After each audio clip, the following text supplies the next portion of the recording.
So the format for the next little while is our researchers are going to come up and give you a snapshot of their work. But most importantly, what I really encourage you to do is, if you hear something interesting or you want to follow up, please go and find that person in the break or follow up with them at another time.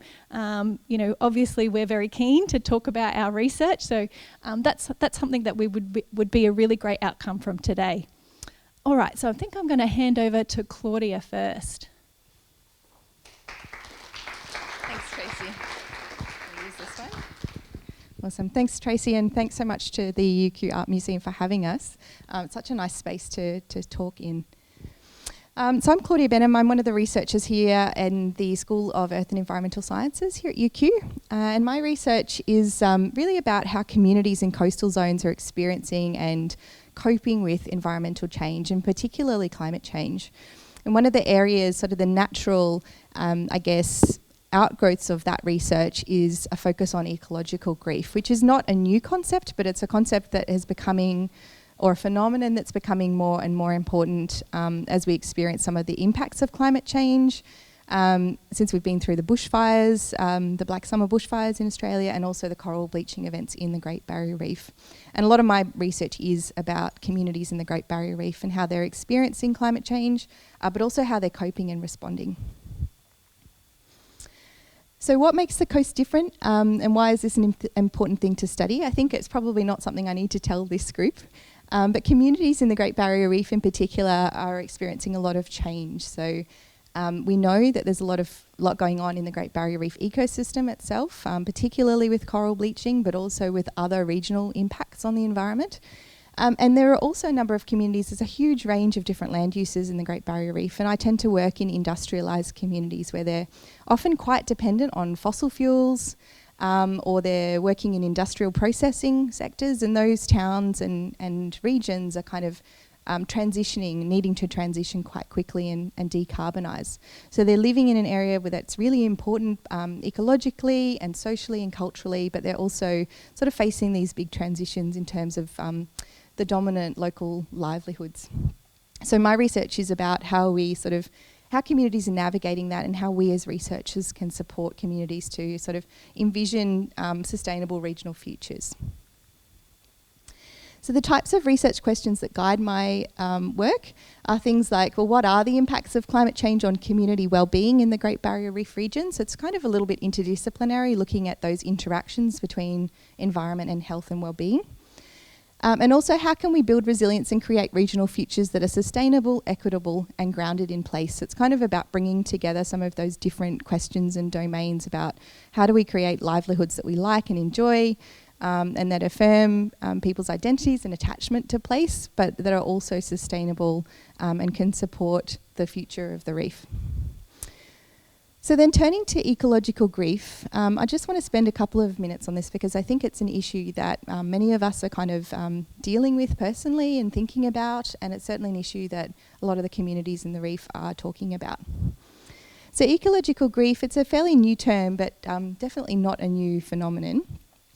But it's essentially the grief that we feel in relation to ecological loss, whether it's something that's already happened or something that we're anticipating is going to happen. And it's about the loss of species, ecosystems, and meaningful landscapes due to environmental change. So it's really become part of the sort of media landscape and public discussion over the last few years in relation to climate change, but it can also apply to other things. It sort of came out of some research on mining landscapes and sort of transitions in that context as well in Australia, and also in other parts of the world, including Canada, where they've had some significant sort of impacts of climate change on First Nations communities. So when it comes to the Great Barrier Reef, we know that communities express grief responses associated with the loss of important habitats, particularly in contexts where there's been rapid development, like industrial development. So for example, we've got big ports, or this paper in particular up the top was done in the context of the Gladstone port developments when there was a lot of LNG gas development happening. And that we know that it's actually remarkably similar across different contexts. So there's some place-based factors that make people more likely to experience ecological grief. But the really interesting thing is that there are communities across the world that are sort of grappling with this. We also know, and this was some research that we did in collaboration with CSIRO. They run a really big social and economic long-term monitoring program in the reef. And that provides this amazing, huge data set, really. It's several thousand responses every few years. And we found that the extent to which people experience ecological grief is really driven by a lot of different factors. So it's really quite complex, and it's related to things like place attachment, people's identity, their dependence on the reef, and the extent to which the reef contributes to their well-being. So something's gone off a little bit with my slide, but I just wanted to talk a little bit about how we as researchers are kind of contributing to, or can contribute to, forming regional, I guess, visions about how we can sort of cope with the environmental changes that we're facing. And one of the ways to do that is through a community-based visioning process, which is kind of a very interdisciplinary thing. And we did a trial, we did a pilot of this kind of process in Townsville a few years ago, working with some political scientists from the University of Canberra, and we also had some environmental managers from Townsville. So Townsville is a really, I'm sure many of you know, it's quite a unique place in the reef. It has been quite industrialised, but it's gone through a lot of change in the last few years with the closure of Queensland Nickel. There's been a lot of discussion about, you know, where is the city going? How do we manage social well-being as well as economic development and the reef? So we use this technique called public deliberation, which is really sort of just getting people together from the local community that are representative of different people within the community. And getting them together for a significant amount of time that there's opportunity to kind of learn from different experts, so that's scientific experts, but also different stakeholder groups, and to deliberate together, so to really think together and discuss and make arguments that are about the greater good of the city and the reef. And I think it's a really cool approach because it's very holistic. It forces a discussion about regional development in the same context as reef conservation, which is something that can be quite hard to do. So that's all from me. That's what we're working on at the moment. We've got a project that is starting next month, actually, looking at public deliberation across the reef and how that can help with ecological grief. So if you're interested in that, the website is there and you can follow the progress of the project over the next 3 years. Great, thanks so much.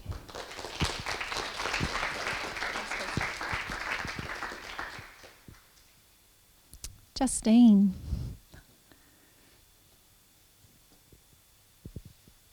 Thank you. All right.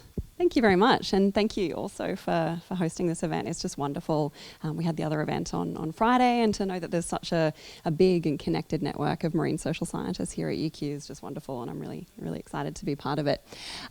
So for those of you that don't know me, and I actually don't know an awful lot of you in the room, my name's Justine Bell-James. I'm an academic in the law school here at UQ, and I did a postdoc with the Global Change Institute about 10 years ago, where I worked with people like Hugh Possingham in the back there.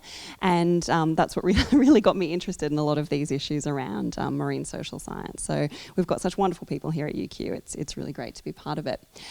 So my work broadly over the past 10 or so years has focused on adaptation to climate change along the coast, both in human settlements and also in natural ecosystems as well. So these days, most of my work is focused on natural ecosystems. I'm interested in the intertidal zone in particular. There's lots of really fascinating legal issues around land tenure in particular in the intertidal zone, which is not something that's said very often, but it's just a rich area for legal disputes.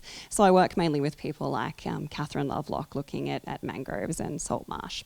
So the main things I've been looking at over the past few years, I've been looking at how to integrate the ecosystem services concept into environmental laws as they apply to coastal wetlands. I've done a lot of work around blue carbon, so looking at what are the legal barriers to getting blue carbon into law and policy, and the blue carbon methodology that became law in January was a really exciting moment in that. And I wanted to talk today just about one project in particular I've been working on over the past few years, which is looking at allowing coastal ecosystem migration in existing settlements. Okay, so dealing with coastal squeeze where existing use is protected. So we have a pretty strong presumption against retrospective controls on development and on land use in Australia. So if somebody is going about their business lawfully using their land, generally the government will not enact laws that prevents them from being able to do that. It's different if you want to do something new. So if you apply for a development approval, that's a time where the government can put controls and put restrictions on what you can do. But if somebody is lawfully using their land, it's very, very difficult to get them to change that by force of law. So there has been a lot of work in incentives for land use change. So how do you encourage or incentivize these landholders to change their land use towards something that's more environmentally friendly?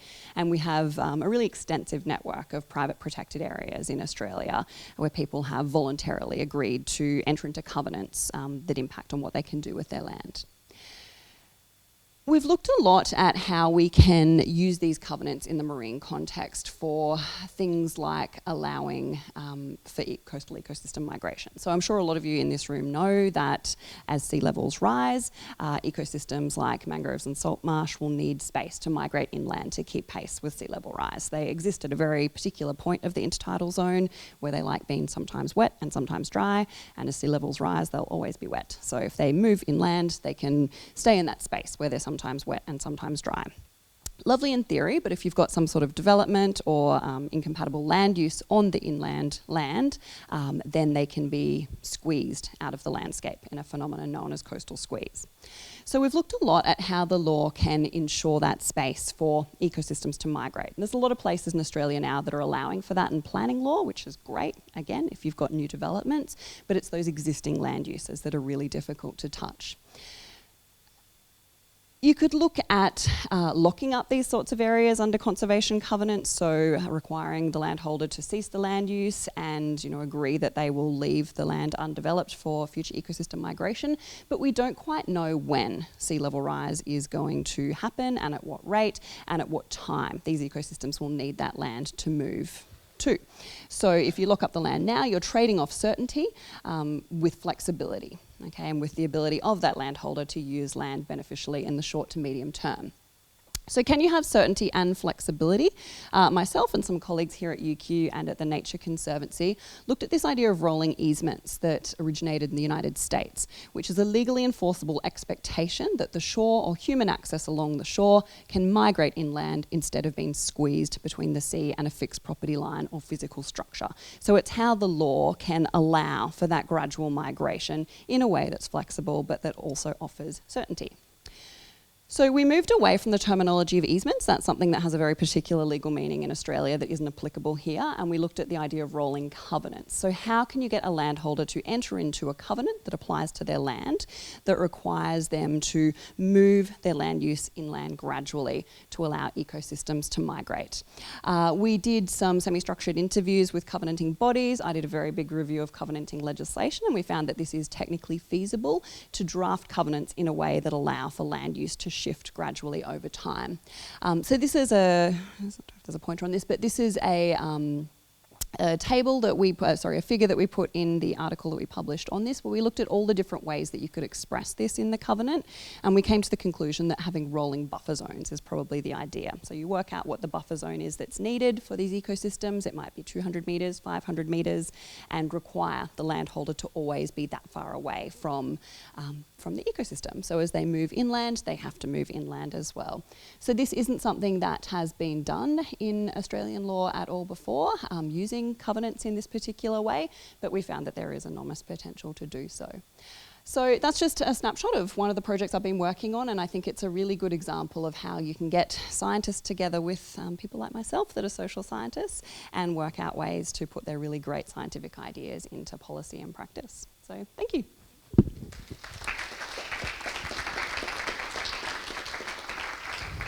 Anya.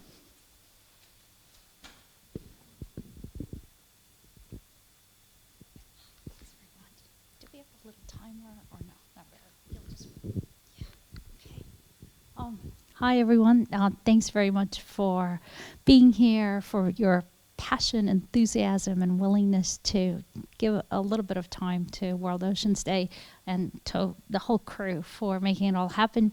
I'm an academic. I'm currently at the business school where I teach sustainability, particularly business sustainability, as well as social entrepreneurship, social enterprises. And you might say, what on earth are you doing at this event? My actual background comes from a number of disciplines, including engineering and ecological economics. So I come from a really strong sustainability background, which has led me down the not just the narrative, but the language of ecosystem services. I had an opportunity to work in Indonesia for 3 years as part of my postdoc through the business school, which was for a project called Coral Reef and Related Ecosystem Services, which then resulted in my continuous role there through the business space. And we looked at sustainable livelihoods that support and protect the coastal marine ecosystem services in both Indonesia and the Philippines, which was an extraordinary experience. And I'm just seeing, I had really just one slide to share with you that took me on a journey towards an issue I became, I would say, potentially slightly obsessed with, but being in South Sulawesi and other parts of Indonesia, I found myself at times ankle to knee deep in plastic, and it for me became almost kind of an irreconcilable reality of it just kind of literally and figuratively kept me up at night. And so I was very grateful to get a grant from the Global Change Institute to look at how coastal and island remote communities, particularly in Indonesia, perceived and responded to the ocean plastic crisis. And it was an extraordinary opportunity. We worked really closely with the Indonesian Institute of Sciences, as well as a couple of other universities in Indonesia, and the colleagues here, Professor Helen Ross and Kelly Fielding. And it was really an extraordinary opportunity to work with our Indonesian counterparts to engage and really look through the lens of the people, the eyes of local people who are right there on the shorefront of this massive issue. So what did we find? So essentially, a key aspect around plastic pollution globally is this tremendous focus around awareness, education, behavior change. And our research showed that it's of course a very essential, important component. However, in these huge, vast, densely populated parts of the world, such as Southeast Asia, and particularly in a place like the Coral Triangle, that is just probably, as I believe, one of the most marine biodiverse hotspots in the world. There's essentially no choice architecture around the waste management. So despite the numerous efforts to provide awareness around or improve plastic and waste management literacy, there are no systems or infrastructure in place for the collection and recycling of plastic waste, particularly because there's an entire economic system that revolves around the sachet economy, or the small single-use plastic products that were designed for what's is understood as low-income communities. As a result, essentially, you have a very significant and important segment of the population who are shouldering the impact not only of managing their own waste, but the waste that comes through the ocean currents, which is a reality, a geographical reality in Indonesia, as the monsoons play a real important role in bringing a vast amount of plastic from one side of the archipelago to the other. In a sense, these are factors and drivers that are well known, but what we were able to do is use some systems thinking methodology to elucidate mental models of the people who actually live with this practically and on a daily basis with this very big issue. Currently, I'm very excited. We just got a grant to look at innovative recycling solutions in the Outback. So we'll be working with some remote communities in Queensland, in the Cape York Peninsula, around understanding how recycling is addressed in our state. And turns out there's no recycling anywhere west, essentially, of, let's just say, kind of past Roma, and so we have a lot of challenges due to the vast distances in our state. So that is the focus coming up, starting next month, and I'm working with CSIRO this year to it's an accelerator program with Indonesian entrepreneurs who are interested in addressing plastic pollution. So we're helping them to get a bit of upskilling on all things for developing and scaling their startups. And I think, apologies, I'm also part of a large ARC training center that the School of Chemical Engineering is leading around bioplastics and biocomposites, and I'm very grateful that they're very open to have social scientists on their team. So that's the year ahead coming up.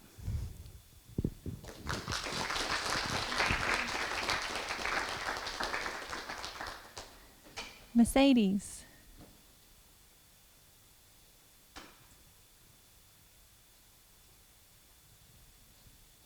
Thank you.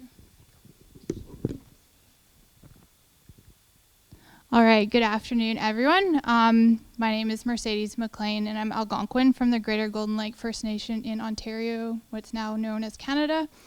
And I'm also a PhD candidate in the School of Earth and Environmental Sciences here at UQ. And today I'm just going to be telling you a little bit about my research so far. I'm 2 years into my PhD and looking at connecting conservation and culture. So just before I begin, I'd like to recognize that we're gathered on the Yagara and Turrbal people's lands, who hold a deep connection to land and sea country, and also recognize that these are unceded lands. So the focus of my research is on migratory marine species, and these species can include migratory marine mammals, seabirds, fish, and sea turtles. And throughout their life processes, they cross a multitude of different jurisdictions. So they cross colonial borders, whether that be our state borders or also indigenous countries. And throughout their journeys, they inevitably connect different communities along their way, even inland communities, through trade processes. But as a result of their multi-jurisdictional travels, this makes studying and protecting them really challenging.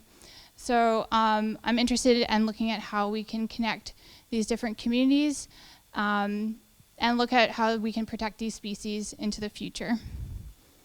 So my work is based on Kabi Kabi country, in particular the sea country. So this is the Sunshine Coast area.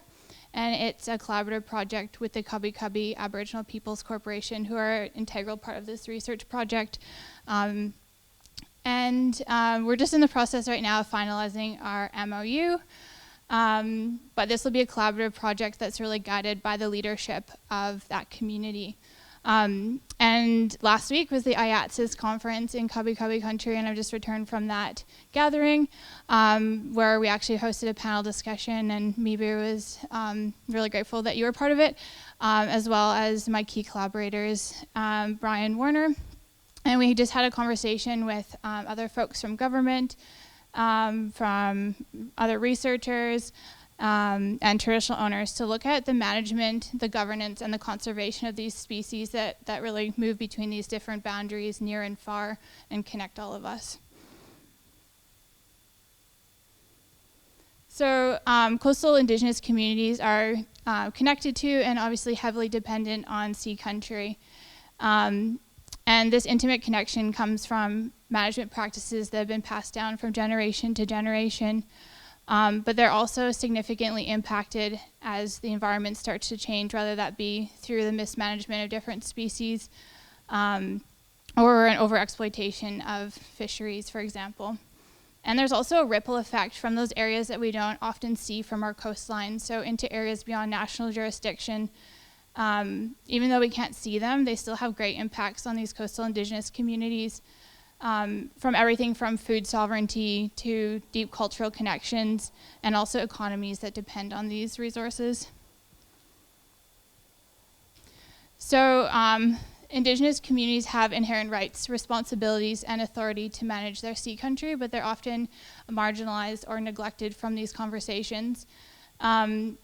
Despite having inherent rights and a cultural connection to migratory marine species. So what hopefully we aim to do with this research is bring indigenous perspectives, innovations, and teachings into management for these species.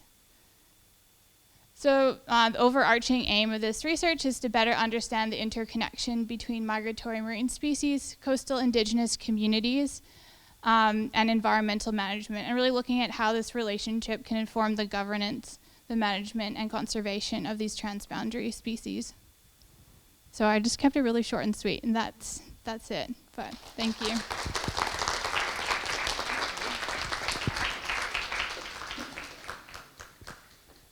Welcome, Liz.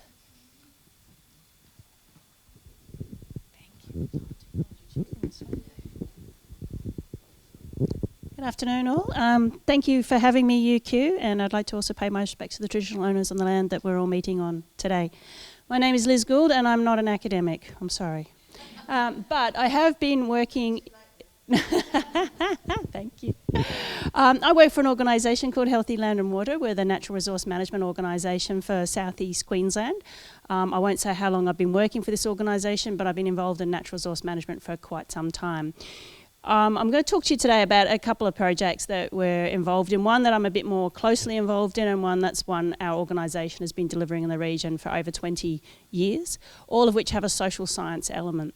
I guess with my background with social science, I'm more of an ecologist, did studies at UQ, again, a long time ago.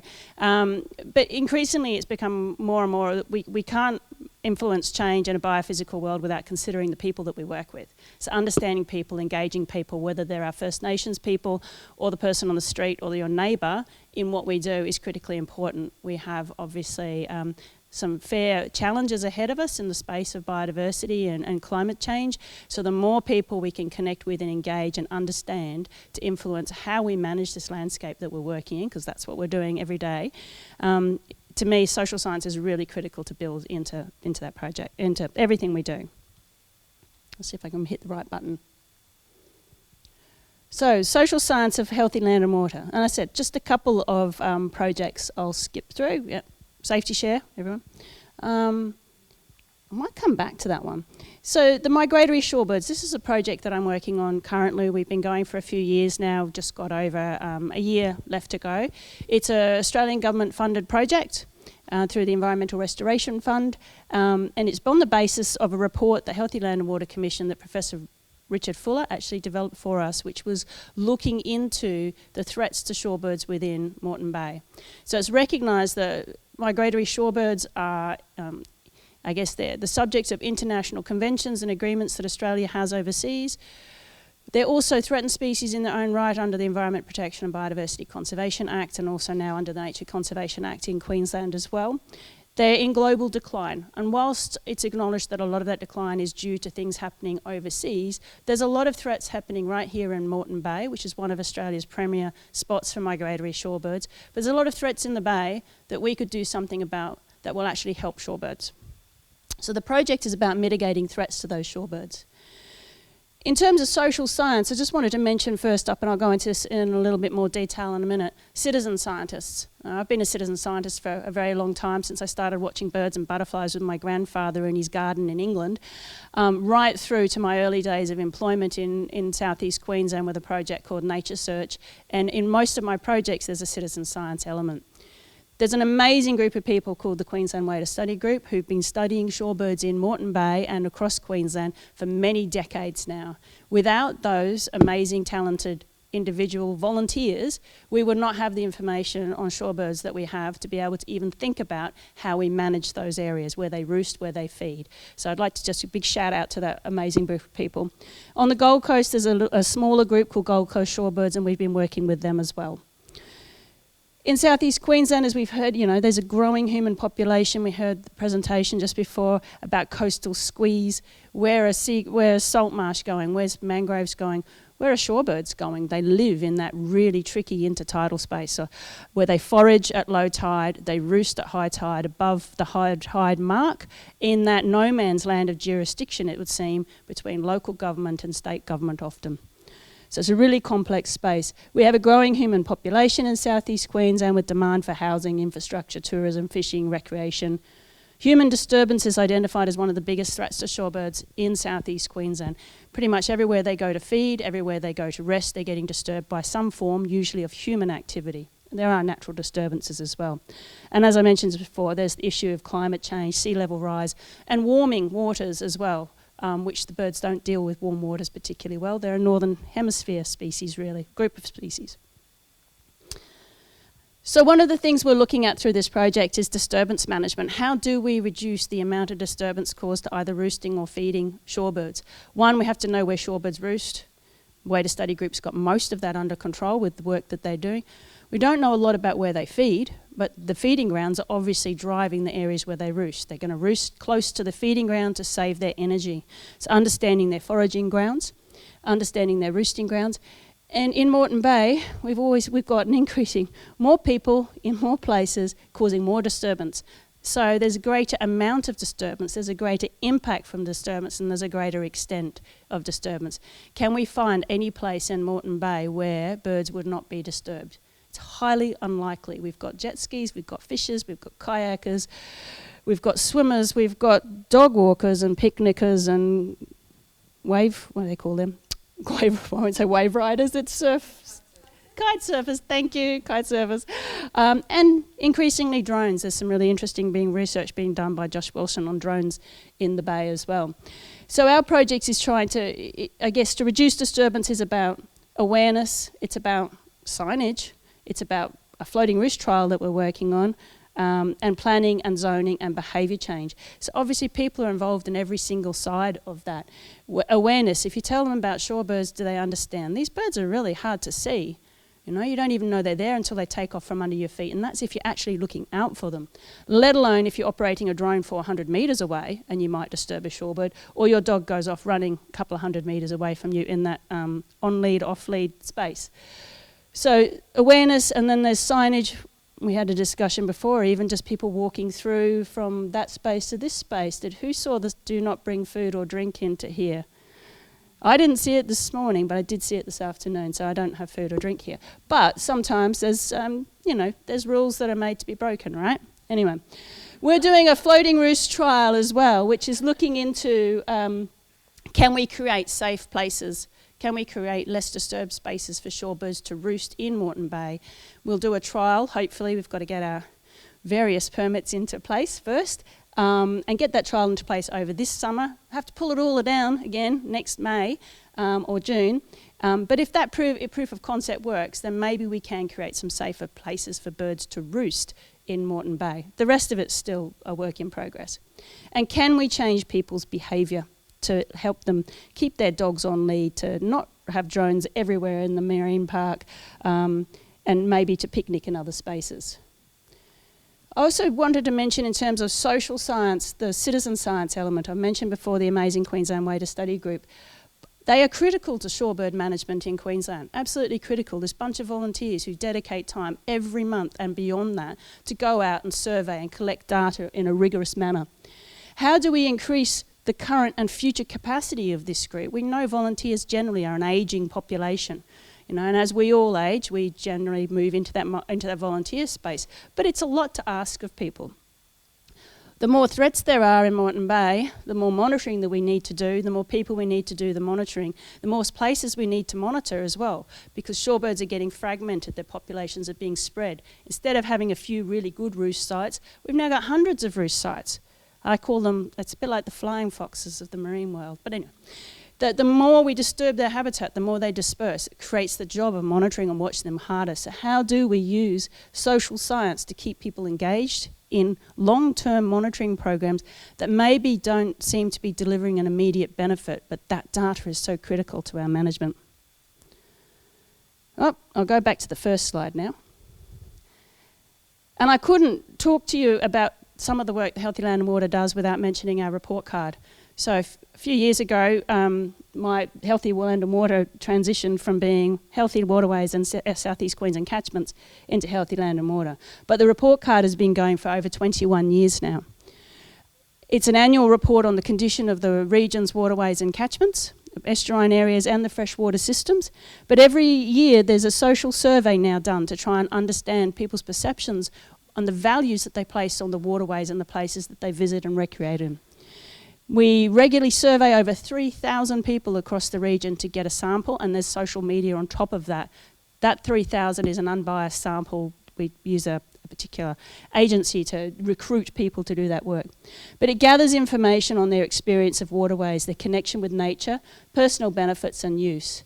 And it's found regularly that there is a tension between valuing a space and using it and using it. So there's the value and there's the use, and how do we manage that in a way that you don't compromise the values but you enable the use, because the use creates the value which then drives the use. Anyway, we have got surveys capturing the longer term trends and areas for targeted studies. So in 2020, for example, they found that there was a reduced use of waterways due to COVID, but since then it's actually bounced right back up.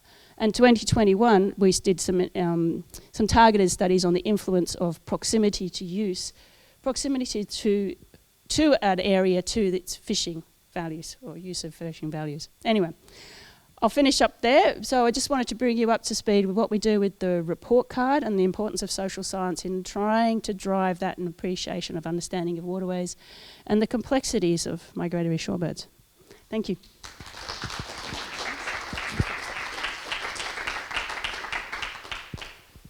Emma.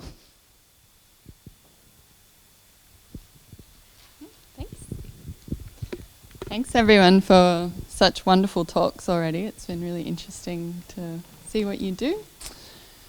I'm Emma. For those of you who don't know me, I swim, I surf, I sail, I dive, and I also do a PhD here at UQ. I grew up on Bundjalung country in the northern rivers of New South Wales, and there I got to enjoy those marine environments in many different capacities, in, on, around, and it really drove my values as I grew up and inevitably shaped the things that I like to look into through my research today. The ocean is my happy place. It's where I go to rest and revitalise, and I want to help keep that a beautiful place and connect people to it so it can be there for them as well.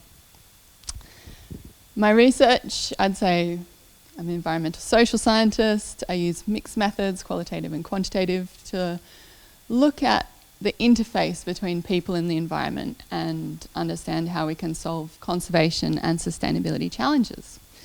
I think about engagement and education, communications and behaviour change. The research that I'm doing at the moment is looking at how social connections can influence conservation behaviours. I've also done work in sustainable water management. I've had a little bit of time in renewable energy, and now we're doing conservation. So tasting all the things on the buffet. I want you to imagine for a second that you're on the Great Barrier Reef. You're doing a citizen science event, one a little bit different from the one that Liz introduced you to with the birds.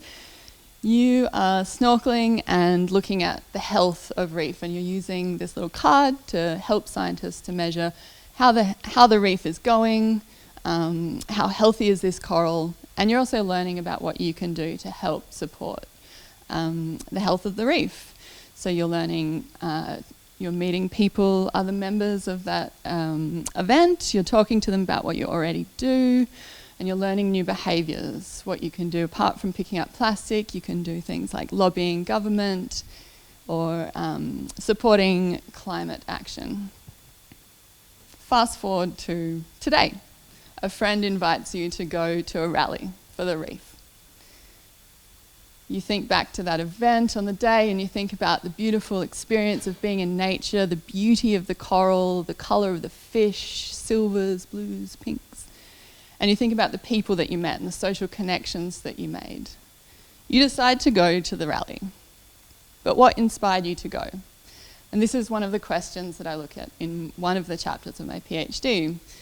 And how do these marine citizen science events inspire action for the reef? And what I'm really interested to understand is how do those two different parts of that experience, the social connection to other people, the doing stuff with other people, the learning stuff from other people, talking about what you already do, seeing impact, feeling like you can do it together, and the other parts of feeling connected to nature, energized by that environment, feeling a sense of wonder and awe at the beauty of that natural space.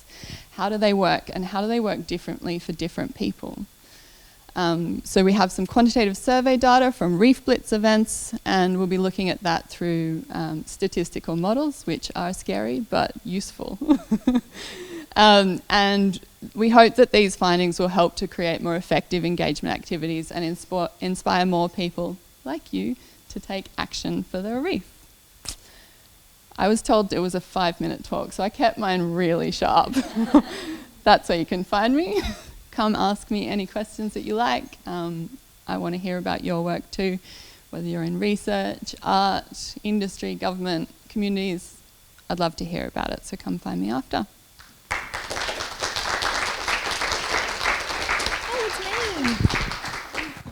Thank you. So I am the last presentation today, and then we'll move into our Q&A session. As I mentioned, my name's Tracy Schultz. I'm a research fellow at the University of Queensland. I identify as an environmental psychologist. Now, some people get a bit freaked out about that term, but essentially, I actually started my life in the hard sciences like Liz, and I had the epiphany. Many of us here in the social science field can sympathise or identify with that, where I had a moment where I realised actually, you know, those environments, they're fine on their own. They don't need managing. It's the people that we need to manage. And I've always identified as a scientist. So psychology is essentially the study of people. And while we might not act rationally sometimes, we do act in predictive ways, and that is a science. And so that's essentially what I've done in my career, is how can we use that science to encourage people to act in ways that are more pro-environmental.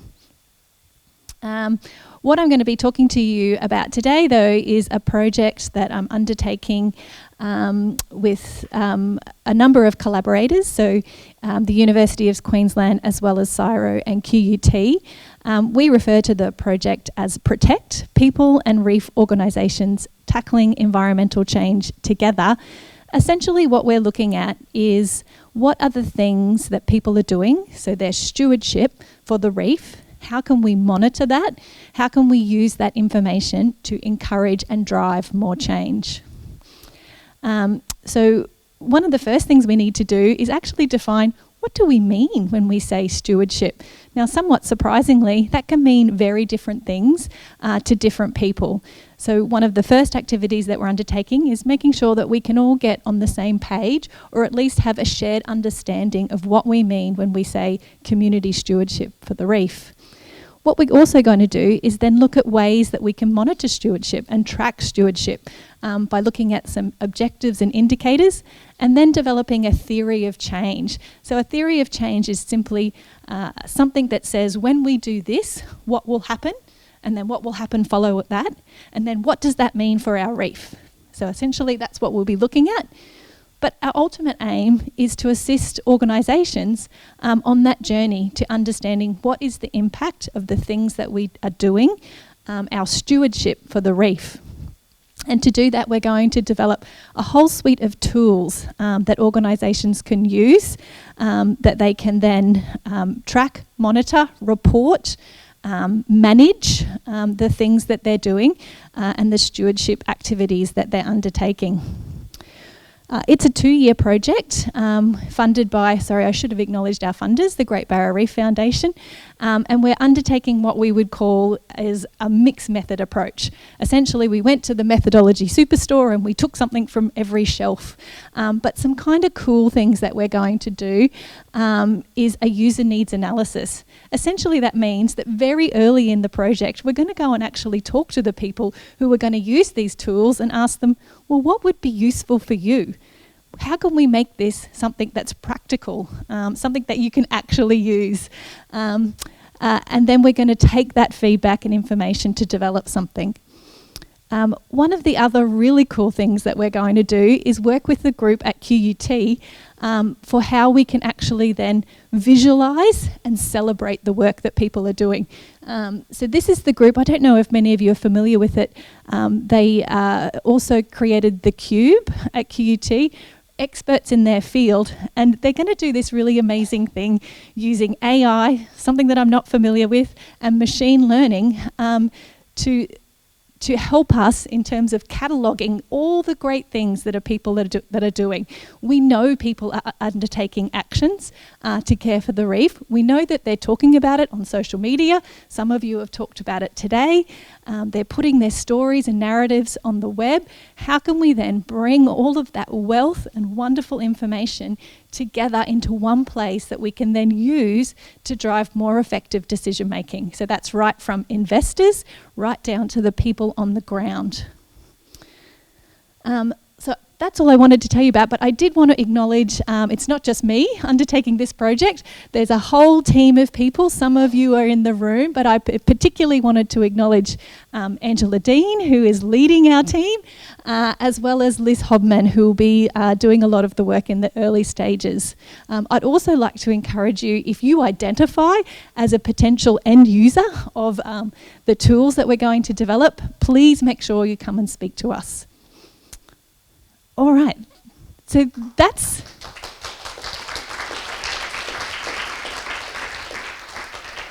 the end of the presentation part. I'd now like to invite our researchers to come back to the stage and take a seat. And this is where you now get to ask us the curly questions. You feel free to ask a question to a particular researcher about something that you've heard today, but also feel free to ask questions about other topics that you're interested in. And we'll do our best to respond. Now, we do have a roving mic at the back of the room. I do ask you just, if you have a question, if you could wait for the mic. It's for our video recording. Now, if you aren't comfortable with us using your image or your voice, please just come and identify yourself to either myself or Jackie, and we can make sure that we won't be using that image in anything public. Okay, who has a question? Katie. Liz, I wanted to ask you about the Healthy Land and Water. There was just a brief mention of something in the social surveys which was about fisher proximity or people's use of recreational fishing spots based on proximity. I'm just super keen to know what you found. I'm really sorry, but I'm going to have to get my colleagues to get back to you on that one. I'm not heavily involved with the report card, but I felt it was that I should actually mention the amazing work that they do with the social surveys. I don't know whether Angela Dean wants. Do you know anything about that one? I just wanted to know whether there was an increase in using close to home or fishing practices haven't been scrutinised. Sorry. Just speaking as I, as part of a bunch of team, help coordinate the social part of the social survey. We do look at a lot of different patterns of recreation, but we don't necessarily scrutinise all in the same degree of detail. So for fishing, whilst we do have data on that over 10 years, we've only really got really detailed stuff where we scrutinise how far they travel, are they inland waterways, are they coastal, from the year before what year are we in? The year before last. So we haven't got that detail on a longitudinal basis, but we can always make that longitudinal in future if there's demand, so let us know. Is it easy to access the outcomes of those surveys? Are they available to the formal reports should be publicly available on the website, but if you want extra detail on any particular things, very happy to collaborate, data share, all that stuff. Send us an email. Other questions? So many interesting areas of research. Questions for Mercedes. I'm wondering, you've obviously come in from another national context and you're doing this work in Australia, but you're talking about the challenges, I guess, that First Nations communities face in terms of having their voices heard. I'm wondering if you can talk a little bit about the Australian context versus the Canadian context and whether or not, there are things that we could be learning from Canada or vice versa, whether there's similar kinds of issues faced. I'm sure you'll know what I'm asking.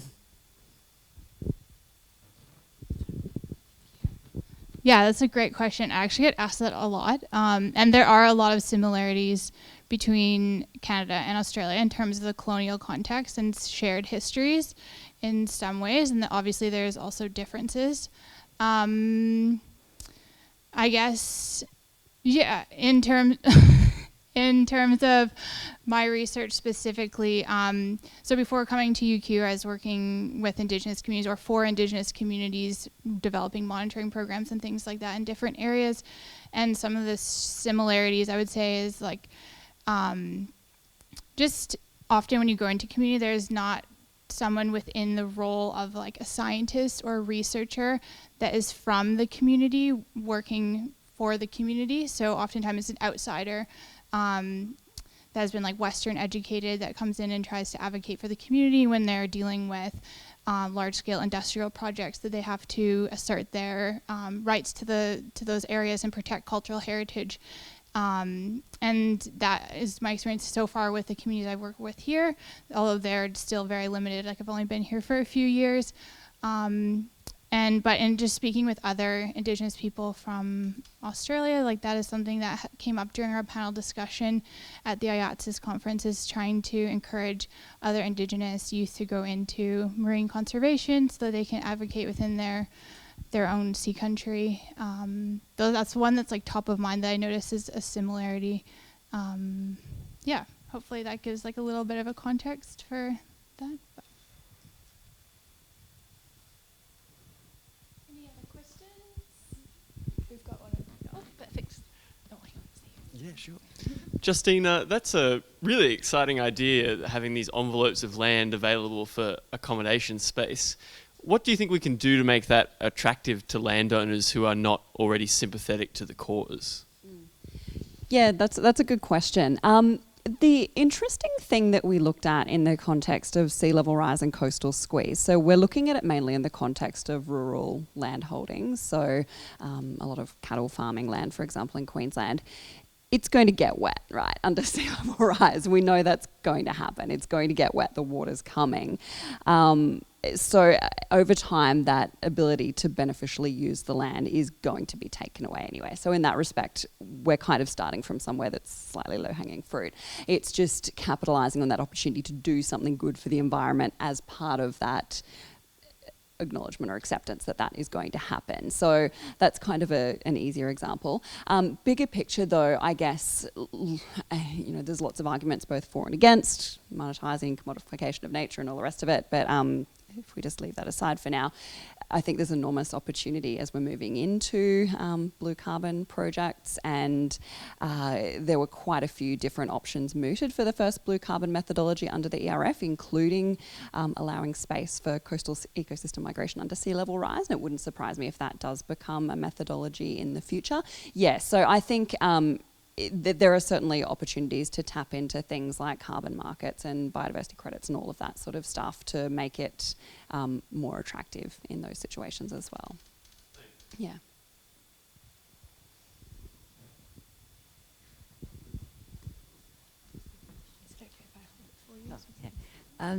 Given that there's been a lot of conflict in the past about climate change existing at all, about the ways in which climate crisis or climate disaster can be averted, and a lot of that's gone on around the last election, and some people are much more hopeful that it will move faster.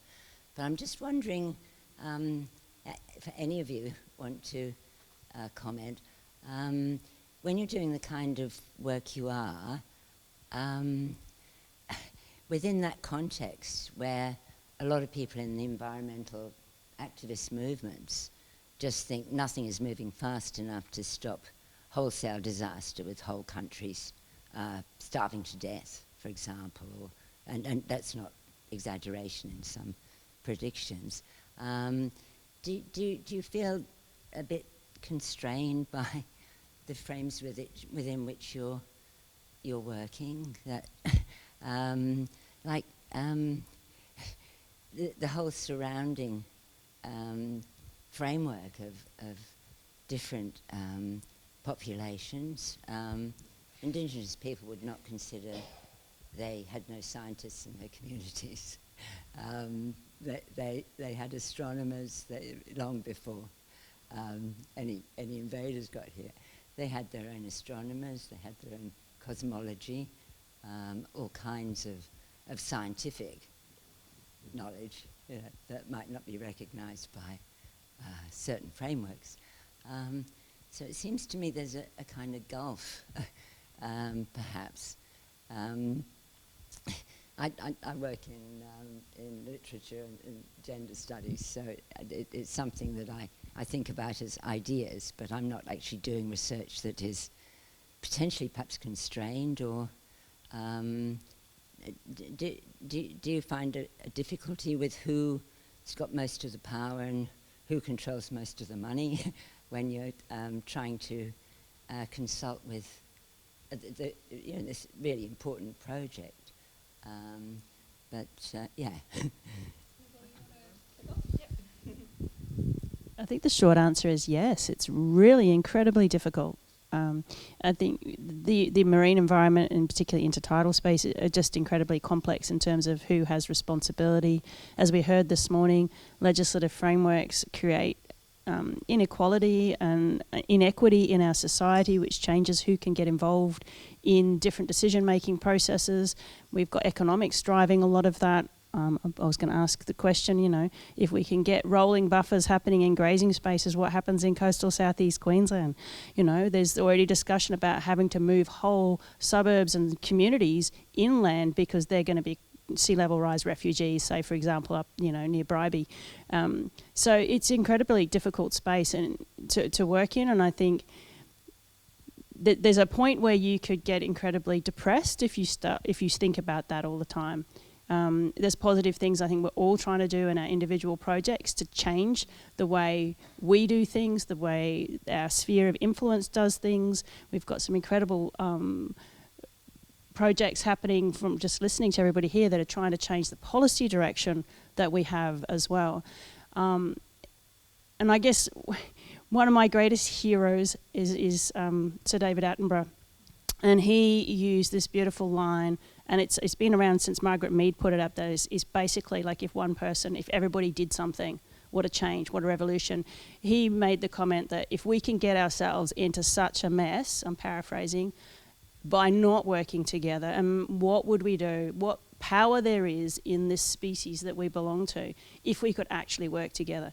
Now that's going to be a challenge, but if we can work together, if we here can work together, then what influence, our ability to influence is significantly greater. So for me, that's the hope.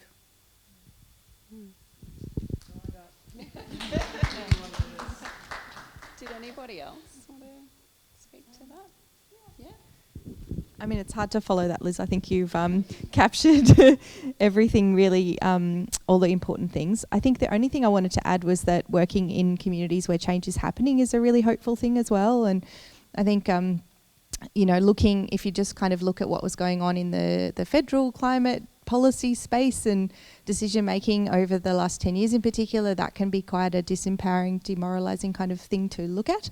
But I think there's actually lots going on, and it's a much more nuanced perspective on the ground, and particularly in communities along the reef, there's already that acceptance of, and you know, proactive planning for decarbonisation and that idea that we can have a better future. So yeah, I think at that level, it's very hopeful, and also looking at all the amazing projects that we're doing, the citizen science that's going on is a really hopeful thing as well.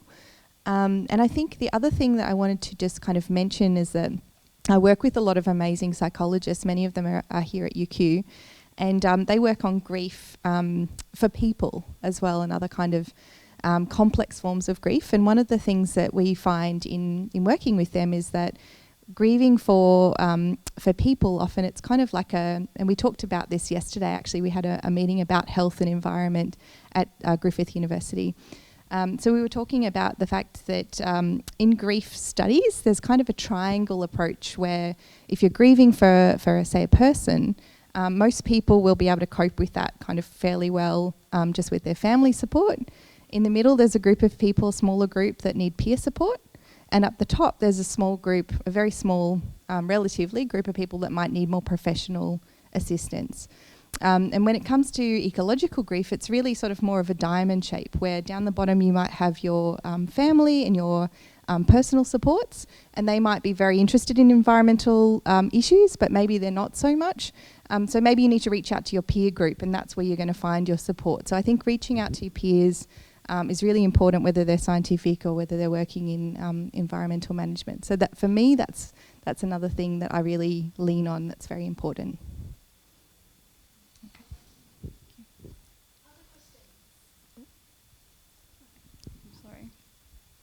I just had one specifically for Anya about like with the recycling things more, or like with cleanups and things, focusing around even Queensland and more like integrating recycling. So like I know that different councils have, or not councils, maybe regions have different recycling that isn't necessarily together. Like we all have, there's so many different, it's not connected. How does your, like, would research be able to talk to that, or like what power does that have to influence government policy? And would there be any research that would delve into having integrated recycling systems and how that would provide an outcome for Queensland or the region as a whole? Like what power does research have to go towards that? Yeah, look, thanks very much for the question, and I would have to say it's one of the tools, instruments towards moving the dial towards a more circular economic system. We're currently in a completely linear process, right? Everyone's really familiar with that. And even the notion of a recycling is flawed on so many levels. So it's pretty much a broken system from its inception. And so to really, truly address it would require a full paradigm shift, which, considering the socio-political and geopolitical and all the other complexities that are at play, is perhaps not realistic. So my research personally links to entrepreneurship, the role of social entrepreneurship, but also separately I look at the role of business and the role of producers and manufacturers who are able to contribute to the distribution of products that then generate waste, who profit from that intricate and yet linear supply chain, and what is their responsibility in this space. And so there are international efforts on this from individuals, NGOs, and academia, as well as industry. And it's a very, very tricky shift. just speaking again more broadly, and I talk about this often, plastic pollution is just the other side of the climate change issue. It's another wicked problem that is requiring input and contribution from all the various disciplines and all the roles, including researchers. In terms of Queensland, I wish I could answer your question, how research can really make a measurable impact and difference. But what we could do is contribute to one element of how to transition towards a more circular system, more circular economy, without just name dropping some of these terms that are being hijacked all over the place without really actual shift or change. It's an element that will require political, certainly consumer, but really supportive industry on all levels to make recycling anywhere near the percentages that we need to be at. I think we're currently at 18%, whereas countries like Norway are, at least in bottles, are in the 90%. So there's hope. It's possible. It'll just take a lot. Hands on deck.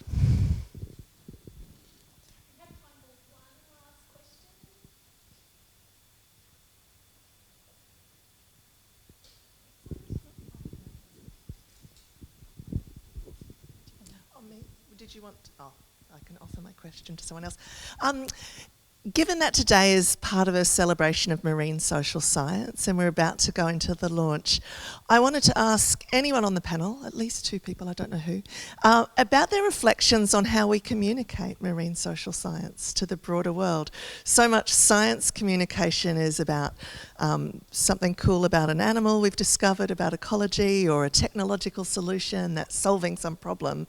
And sometimes it feels the stuff that we do, we love it, we know it's important, we communicate that to other science peers, but it doesn't always feel that there's an easy bus for that, our social science to get on, to get into the broader media, and whether it doesn't feel sexy enough or there's no animal or gadget. And I just wanted to reflect on whether anyone had any thoughts of either navigating that as a social scientist, or for better or for worse, or thoughts about the way to go forward with that.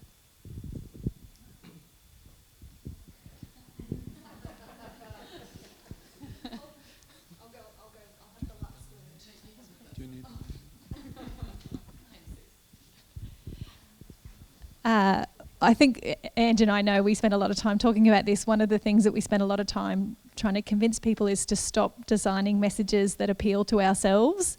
And just because we care deeply about something doesn't mean that someone else cares deeply about something. But generally there is something that we can find that we both care about, that there's something that we can share, and it's through that connection, whatever it may be, that will drive open and honest communication.